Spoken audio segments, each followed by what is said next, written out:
She literally is like, Should classes about mental health and wellness be added to school curriculums?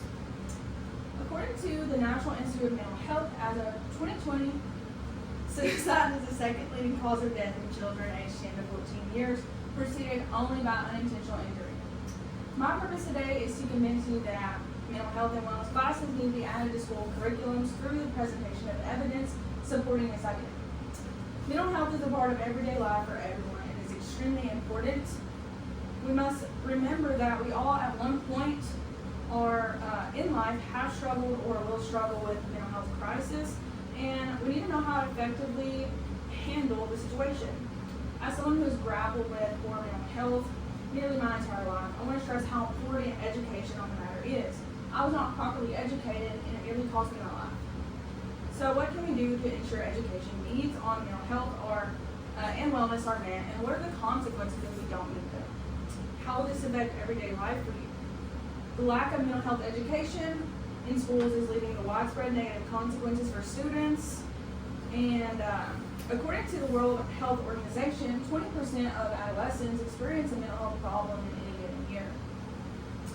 Teaching mental health in schools will help students to recognize issues in themselves and others, making them more comfortable discussing problems with each other and educators. Children and adolescents experiencing mental health issues are less likely to graduate and pursue post-secondary education.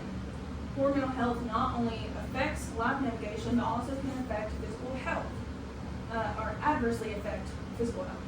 It can result in chronic fatigue, insomnia, increased inflammation, abnormal stress hormone levels in the body. Education can help to reduce the impacts of poor mental health and enable children and adolescents to be functional members of society, especially in their futures. Clearly, the absence of mental health education has real and damaging effects. How can we improve education to better students' mental health and reduce its impact on their daily lives? Introducing mental health education in school offers a multitude of benefits for students. Studies have shown that incorporating this in the school curriculum can lead to improved academic performance, better social and emotional skills, and stronger relationships with peers and their educators.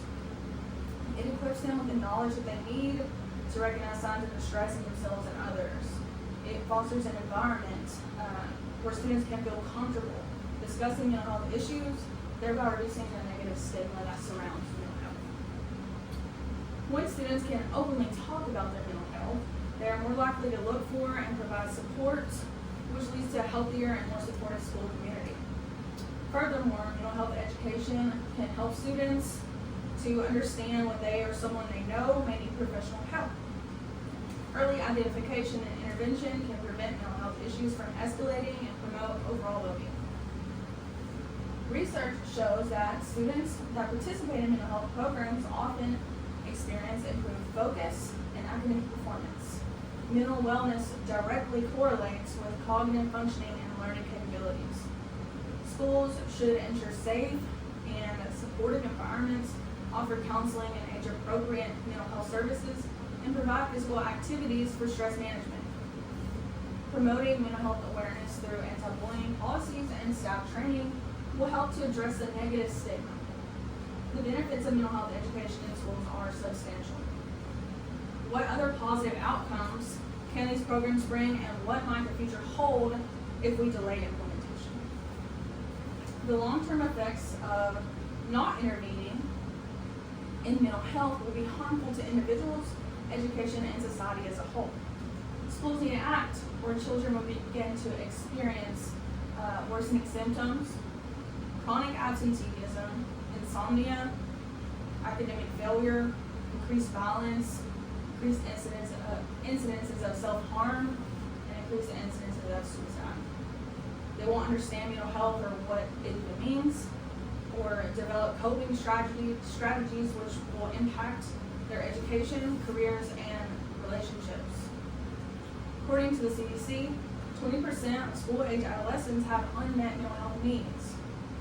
16% reported planning suicide for themselves.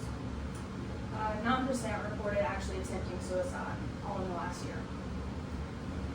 We must address mental health and implement early intervention strategies for a better future for our children. Through proper training and strategic approaches, educators can recognize students who need help and offer them resources that support improved mental health and overall well-being. The mental health crisis among school-age children is of significant concern. The rates of self-harm, suicidal ideation, and suicide attempts are increasing rapidly, showing the need for immediate action. Rachel's Challenge provides evidence-based programs and presentations